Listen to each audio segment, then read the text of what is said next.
안녕하세요. 머니스테이지입니다. 혹시 열심히 은행에 저축해둔 원화 예금이 있으시다면 지금 당장 심각하게 고민하셔야 합니다. 왜냐하면 지난 3년간 원화 가치가 30% 이상 절하되면서 여러분의 자산 가치도 소리 없이 30% 하락했기 때문입니다. 만약 2천만 원을 2.5%의 3년 만기 예금 상품에 가입했다면 물가 상승을 감안하지 않더라도 실질적인 예금의 가치는 1,500만 원이 되어버린 것입니다. 한국에서 평생 지낼 건데 원화 가치가 뭐가 중요하냐고 생각하실 수도 있습니다. 원달러 환율의 상승은 원유, 원자재, 부품, 식량 등의 수입품의 가격 상승을 초래하고 결국은 소비자 물가가 오르게 되어 있기 때문입니다. 그렇다면 현재 세계 속 한국이 처한 상황과 앞으로 우리가 어떻게 대응해야 할지에 대한 답변을 제가 오늘 소개해 드리는 이 책에서 해답을 찾을 수 있었습니다. 바로 신한투자증권 박석중 애널리스트의 한국의 미래라는 책입니다. 현재 한국은 부의 변곡점을 넘어설 골든타임에 서 있다고 이야기하는데요. 지금 개인과 기업, 정부가 어떻게 대응하면 좋을지를 구체적인 방법을 제시하고 있습니다. 이번 영상에서 책 내용을 간단히 요약해 어떻게 개인이 해야 할지 알려드리고 제가 대응하고 있는 방법도 같이 소개해 드리겠습니다. 참고하셔서 여러분들의 가계자산에 골든타임을 절대 놓치시지 않길 바라겠습니다.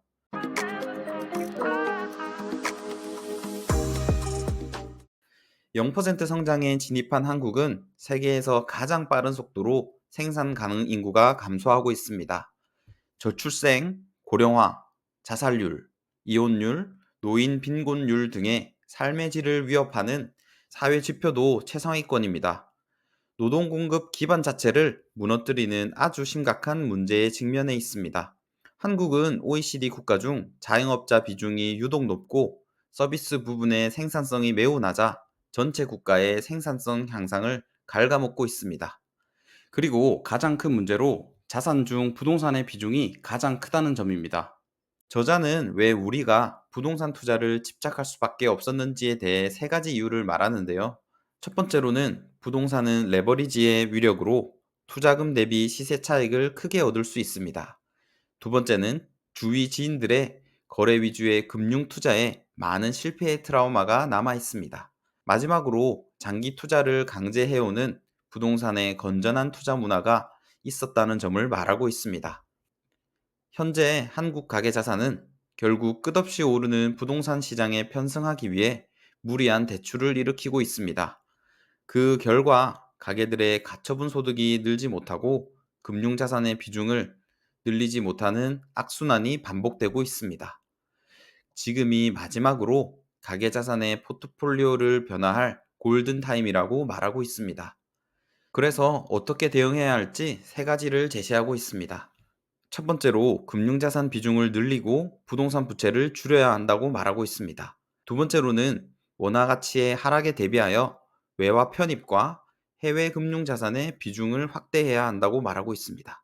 마지막으로는 가장 중요한 부동산처럼 장기 보유할 수 있는 지수 추종 포트폴리오로 거래가 아닌 보유의 관점을 가져야 한다고 말하고 있습니다. 이 세 가지 대안을 제가 대응하고 있는 실제 사례들로 한번 말씀드려 보겠습니다. 먼저 저는 실거주 한 채만 보유하고 있고 최종적으로는 월세로 전환할 계획을 가지고 있습니다. 현재 부동산으로 일으키는 주택담보대출의 레버리지를 최대한으로 활용하고 있지만 더 늘릴 생각은 없고 천천히 금융자산으로 모두 바꿔나갈 생각입니다. 그리고 이 금융자산들은 주로 미국 주식 위주로 구성해오고 있습니다. 원화 가치의 하락 우려도 있지만 세계 경제를 이끌어가는 1위 기업들과 달러를 보유하는 것이 맞다고 생각해서입니다. 또한 달러로 지급되는 배당주들도 꾸준히 늘려오고 있습니다. 마지막으로 부동산처럼 강제로 장기 보유할 수 있는 저만의 투자 방법을 구축했습니다. 바로 절세계좌 삼총사인 연금저축펀드 IRP, ISA에서 지수추종 ETF를 투자하는 방법입니다. 이 방법은 많이들 알려져 있는데 실제로 실행하시는 분들이 많지 않은 걸로 알고 있습니다. 부동산을 실거주하면서 묵히는 것처럼 이렇게 연금 계좌에 넣어서 장기 투자를 강제하고 있습니다. 책에서 설명하는 것보다는 조금 더 구체적인 제 사례를 보시면서 가계자산을 한번 점검해 보시는 것을 추천드리겠습니다.